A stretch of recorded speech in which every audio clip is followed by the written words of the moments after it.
The clock just ran out. It is Friday, February the 27th, 5:01 p.m.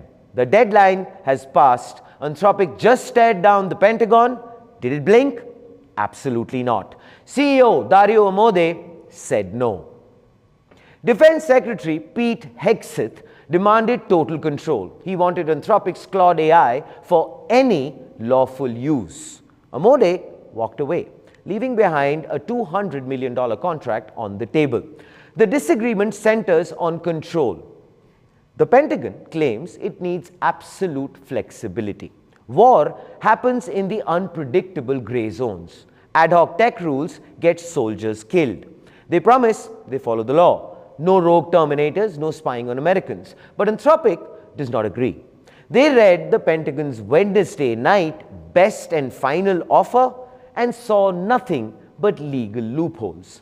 Amodei has publicly acknowledged that today's systems remain imperfect. They can generate convincing but incorrect outputs, which means they still hallucinate, and on that basis, Anthropic refused to authorize deployment in fully autonomous weapon systems or, for that matter, agree to terms that could permit mass domestic surveillance.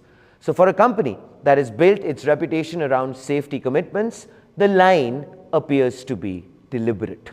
Hegseth was not pleased at all. He laid out sharp threats in their tense Tuesday meeting. First, tear up the contract with Anthropic.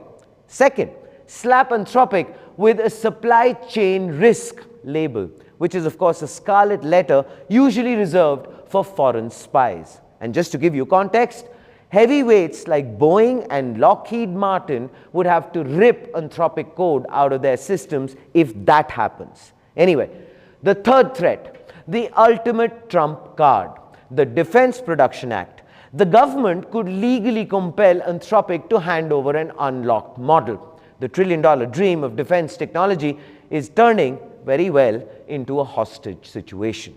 This rupture in the relationship is very striking because Anthropic had previously been deeply embedded in US defense infrastructure. The first AI in the classified networks, woven deep into Palantir. They even, of course, helped capture Venezuela's Nicolas Maduro. Now, the relationship appears to be unraveling.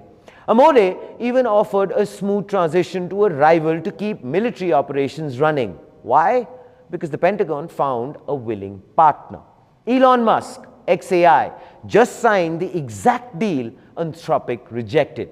No safeguards, all lawful use. Meanwhile, Google and OpenAI remain active in defense discussions. So the point is, what happens next for you and I, our data, our future security? Here is, as always, the front page take. The implications extend beyond a single contract. The government holds statutory authority and national security responsibility. Technology firms possess specialized expertise and control over increasingly capable systems. One side argues that defense operations cannot be constrained by corporate hesitation. The other maintains that certain safeguards are necessary regardless of the client. The February 27 deadline has passed. The contract remains unsigned. And between Washington and Silicon Valley, the boundaries of military technology are being negotiated in real time. This, ladies and gentlemen, is Front Page by the AIM Network. Like, share, subscribe, and always remember, think AI, think AIM.